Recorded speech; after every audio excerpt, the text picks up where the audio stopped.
Well, if you're a fan of this channel, then you know that I have, well, we'll just call it an affinity for 1970 Pontiacs. I actually like the cars quite a bit. I'm not necessarily a fan of the front ends, but you know what? Kind of grown on me because they are highly distinctive. Now, in the U.S. for 1970, in the full-size Pontiac lineup, you had the Bonneville at the uppermost end of the lineup. Then you had the Executive, which was the mid-level trim. It's interesting the Executive would be the mid-level trim. You think that'd be the upper end, and maybe the Manager would be the mid-level trim, but oh well, it was called the Executive. That was the mid-level trim. Then there was a Catalina at the lowest end of the full-size Pontiac lineup. Now, of course, the Pontiac lineup included other vehicles, including Firebirds and Grand Prix and Le Mans and the GTO, etc. But there is one vehicle that you probably don't know about. That's the sportiest Pontiac for 1970 that you don't know about, and that is the 1970 Pontiac 2+2. Now, the 1970 Pontiac 2+2, you say, what in the world is that? That wasn't produced. The 2+2 was a sporty Pontiac model that was introduced for the 1964 model year as a trim on the Catalina, and then it really became a special vehicle, kind of got its own designation in 1965 through 1967, even got its own bodywork with the fender louvers that you see here beginning in 1965. And you got the standard in 1965, like this one, 421 cubic inch V8 underhood topped by a 4-barrel carburetor. That was, of course, a Pontiac source V8, as was the case for all U.S. produced Pontiacs. Now, as I mentioned, in the U.S., the 2+2 would only last for the 1964 to 1967 model years. But you probably didn't know that in Canada, the 2+2 was actually a variant that would be produced through the 1970 model year. So the 1970 Pontiac 2+2 was a Canadian Pontiac, or an export Pontiac beyond the Canadian market as well. And it was a true model. And we're going to talk a little bit about, well, the 1970 Pontiac 2+2 and how sporty it really was and why you might want one.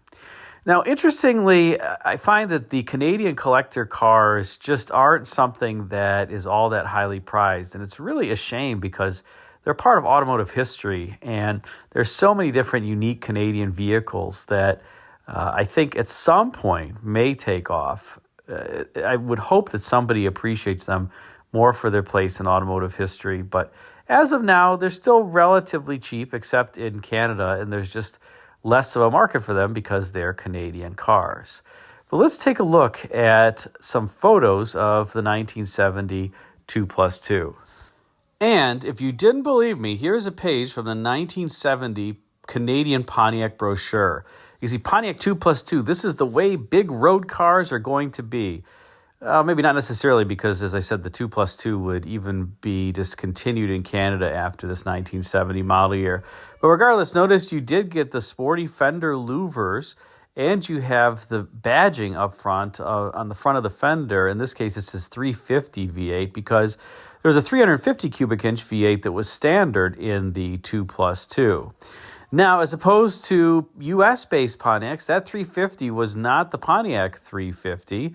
It was the Chevrolet 350 cubic inch V8. And all the engines that you could get in this, or the only engines that you could get in your Pontiac 2+2 were Chevrolet-sourced engines. You could get the 350 cubic inch V8, the 400 cubic inch V8, the 454, yes, the 454, in two variants, a 345 horsepower variant and a range-topping 390 horsepower variant.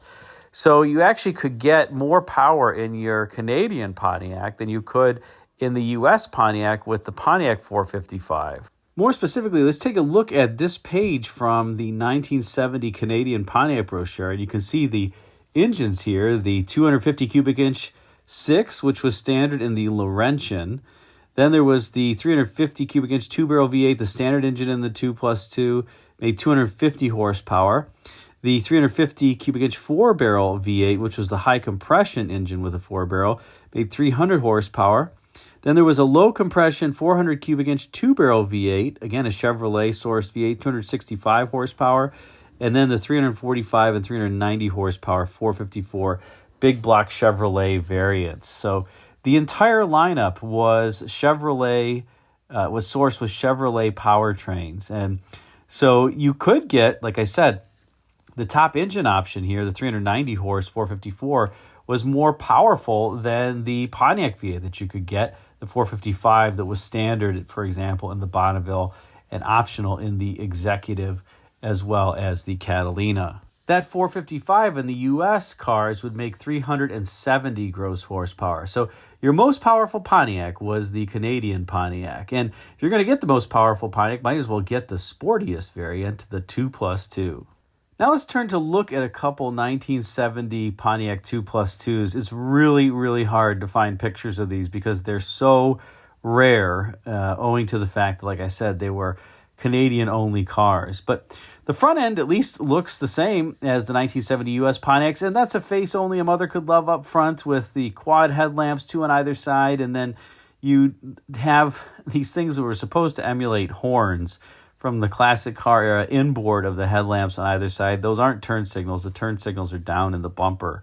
And then you have this very protruding proboscis, I guess, if you will, the very chromed, bedizened front end of the 1970 Pontiac. I am not quite sure what General Motors designers were thinking. I think this was the era where GM Styling Vice President Bill Mitchell was becoming enamored with the classic cars. And you saw some of this with Pontiac, like the 1969 Grand Prix as an example. The 69 to 72 Grand Prix had the Model J, the Model SJ, that was kind of a copy of the Duesenbergs. Of course, the SJ for the Grand Prix was not a supercharged variant, but it was a higher output or nicer trim package at least. In any case, I digress. But this 1972 +2 has that US-based Pontiac front end, the roof line, and has those louvers in the fender to kind of connote that this is a sporty vehicle. Now, another interesting tidbit of trivia is that while these 1970 Pontiacs clearly used Chevrolet powertrains, they also rode atop the Chevrolet wheelbase, which was 119 inches. So if you got a Canadian Pontiac for 1970, you didn't get the 122-inch wheelbase like on the Catalina in the U.S. or the 125-inch wheelbase like on the Executive and the Bonneville. You got a shorter 119-inch wheelbase. So the wheels are not even centered within the wheel arches because the wheelbase is off relative to the body. So it just looks kind of strange, but that was something that General Motors did in part to make these easier to produce down the Oshawa assembly line along with Chevrolets. They rode atop the same chassis, but as a consequence, if you look closely, you'll notice that the wheels are not centered in the wheel arches for the reason that I mentioned. And here is a 1970 2+2 convertible. Talk about rare, and we're going to see that under hood this car has the LS4 345 horsepower big block V8, which makes it even rarer. It was very rare in Canada for individuals to option up to a larger V8. Gas was even expensive in Canada back during this time frame. So more often than not, the engines were the smaller displacement variants, even though in the U.S. gas was cheap. But here you have a 1970 2+2 convertible. And notice on the rear quarter, the 2+2 badging and the stripe package on the back. I think the stripe package was standard on the 2+2, that dual stripe. Maybe I'm wrong. Again, it's so hard to know because there are just almost none of these cars around, much less a 2+2 convertible with a big block engine under hood. And let's turn first to the inside, and then we'll go take a look at the engine. And here we go. Let's take a look at the interior now. This one's pretty loaded. It's got an 8-track tape player. You'll notice the dash is very similar to the U.S. Pontiacs of the era. It does say Pontiac 2+2 over there on the passenger side. And notice the stirrup-style transmission shifter and the center console. This actually came standard when you got the turbo-hydromatic transmission in the 2+2. You got the console, the bucket seats, the stirrup-style shifter.